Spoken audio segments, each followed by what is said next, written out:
Welcome back. In Unit 3, we covered some of the major world wars of the 20th century. These wars not only pointed to political instability, but also to another phenomenon, globalization. In the 19th and 20th centuries, the world shrunk, not physically, of course, but definitely culturally and economically. In this final unit, we'll be taking a look at some of these global themes: imperialism, decolonization, the Cold War, and globalization.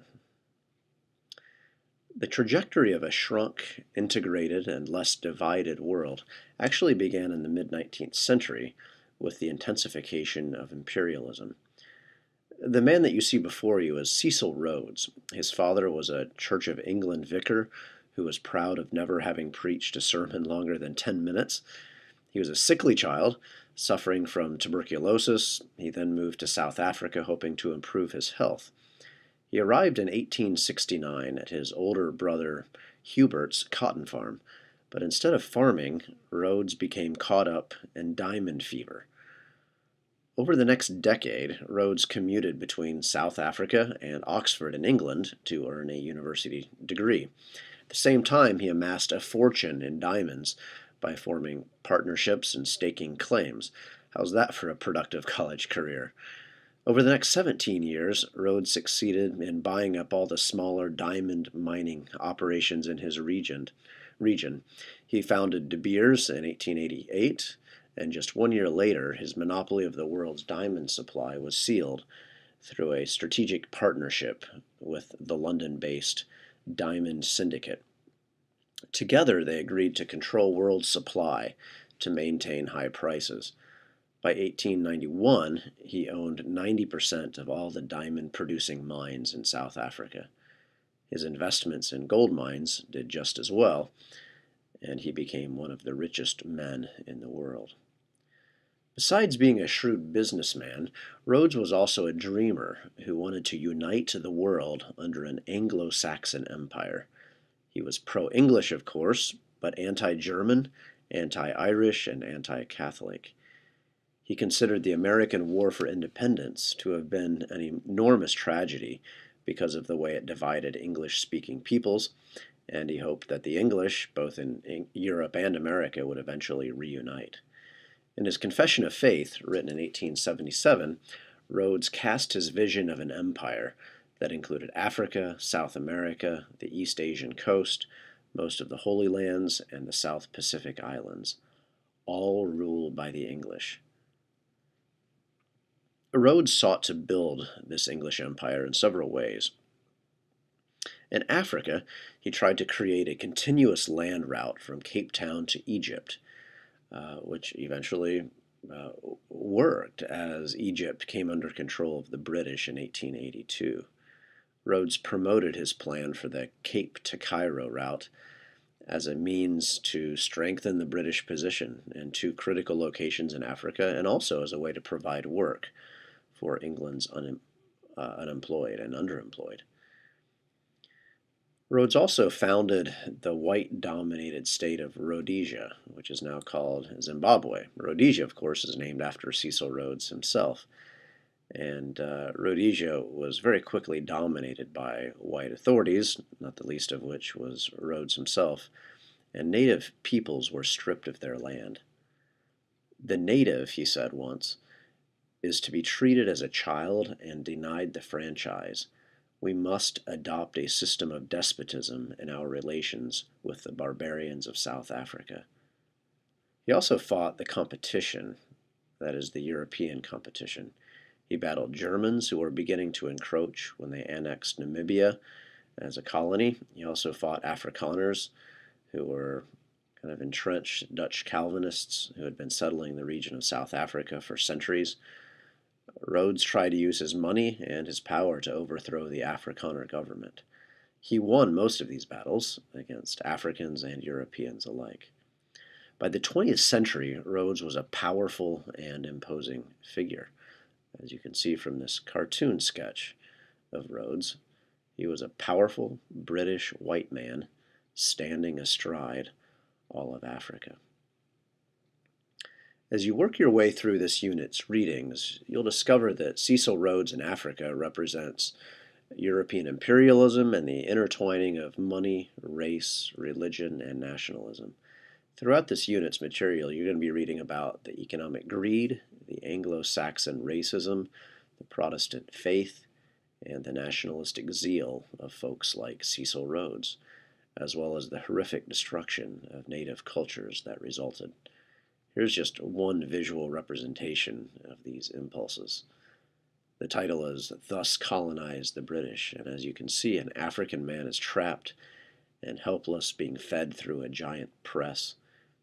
He's being force-fed, and in the end, he produces wealth, all overseen by the clergy, by missionaries, as you can see on the right-hand side. If European imperialism was almost entirely negative, this unit's second global theme can be seen with more ambivalence. The fall of the Berlin Wall ended a long-standing Cold War between totalitarian communism and Western liberal democracy. The American poet Robert Frost once wrote, "Good fences make good neighbors." That's especially true if you're the enemy. Communists in East Germany would have said. The uneasy coexistence of communist East Germany and the liberal capitalist West Germany reached a confrontation point 16 years after the end of World War II. The East German government ended up building a fence called the Berlin Wall. They built the wall because over 2 million East Germans had fled across the border in the 1950s, and that flood turned into a torrent in 1961.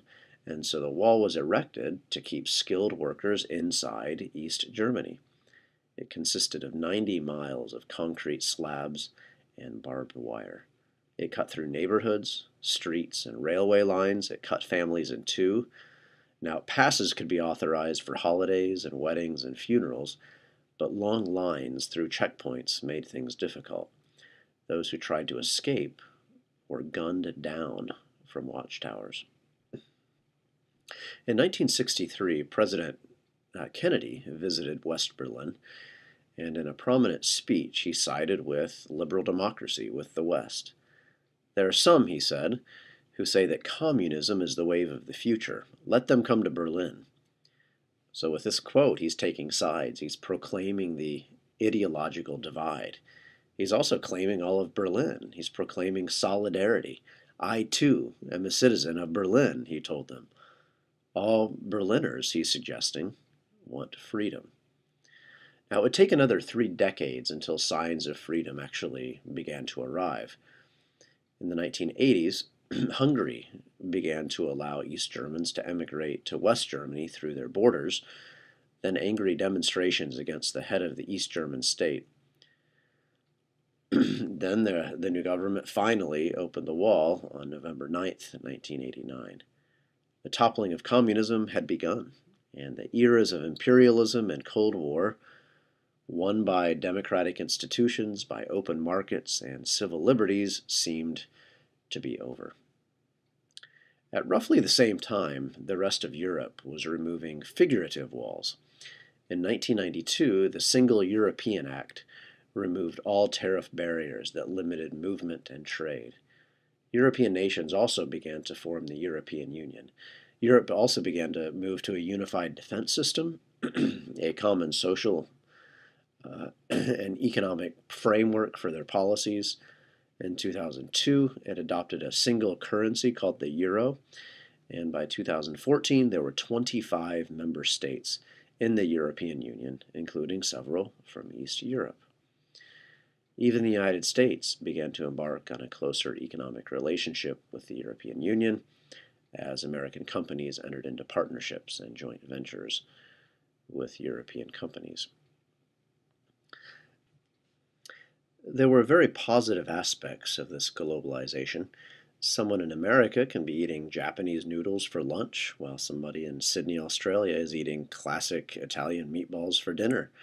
India is known for its curry and exotic spices. France is known for its cheeses. North America, for better or worse, is known for its burgers and fries. Many people in the world regularly eat all of these meals, and I think we're all the richer for it. Connections have grown. By 2011, the average number of acquaintances separating any two people in the world was less than 5. We know people from around the world in ways that our grandparents never could have. In many cases, this has decreased levels of ethnocentrism. In other cases, however, globalization has encouraged a new kind of imperialism. Industrial growth in Western European nations still depended on ready supplies of cheap and unskilled labor, and so Southern Europe, Asia, the Caribbean, and Africa supplied immigrants to fill the labor pool. Most migrants were males without families who intended to make their fortunes and return to their homelands. In most cases, it didn't work out this way. Workers often were not paid as promised. Foreign laborers endured harsh living conditions. Take the case of Apple products. Chinese workers at a company called Foxconn that built Apple products have very often worked excessive overtime, in some cases even 7 days a week. They live in crowded dorms. Some say that they stand so long on the factory lines that their legs swell until they can barely walk.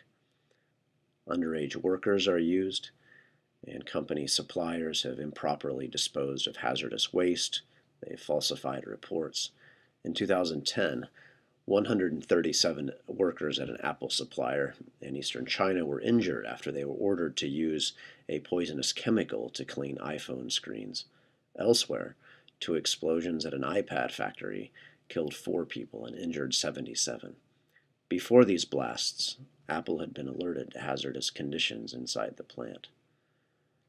After a rash of suicide attempts at one of these factories, a dormitory for these Foxconn workers had safety netting installed last May to keep workers from jumping to their death. Chinese companies might be fast, efficient, and have the ability to change specs almost immediately compared to American plants, but very often it's done abusively. In addition, opportunities in richer countries drives talent away from poorer countries, leading to brain drain. Brain drain has cost the African continent over $4.1 billion in the employment of 150,000 expatriate professionals annually. Indian students going abroad for higher education costs India a foreign exchange outflow of $10 billion annually. This means that an already impressive American GDP benefits at the expense of other nations. This simply doesn't promote global equality. Globalization has also created inappropriate markets. In search of the increased profits necessary to capitalist enterprise, the Nestle Corporation has actively moved into the third world market. They aggressively advertise, they push promotional campaigns, all trying to persuade mothers to bottle feed their infants, which is far less healthy than nursing them. So what you see here are Western companies ensuring a continued market for their products, sometimes in unethical ways. And finally, globalization is threatening to bring about a monoculture. Are we constructing a world in which no distinctions exist and everyone is more firmly attached to a single culture? The sad result is the obliteration of culture as we know it today. In the end, this makes for a less interesting world. In this unit, you'll be considering the complex phenomena associated with globalization. Are the astounding levels of prosperity worth it? Are poor working conditions globally necessary for modernization? Did the rise of the Cold War usher in a new kind of imperialism, even as decolonization took hold? Has the removal of tariffs and other economic barriers, on the whole, been good or bad? Have we reached the end of history, a period in which laissez-faire capitalism and liberal democracy will forever reign supreme? Be thinking about these questions as you read your primary and secondary sources. Enjoy.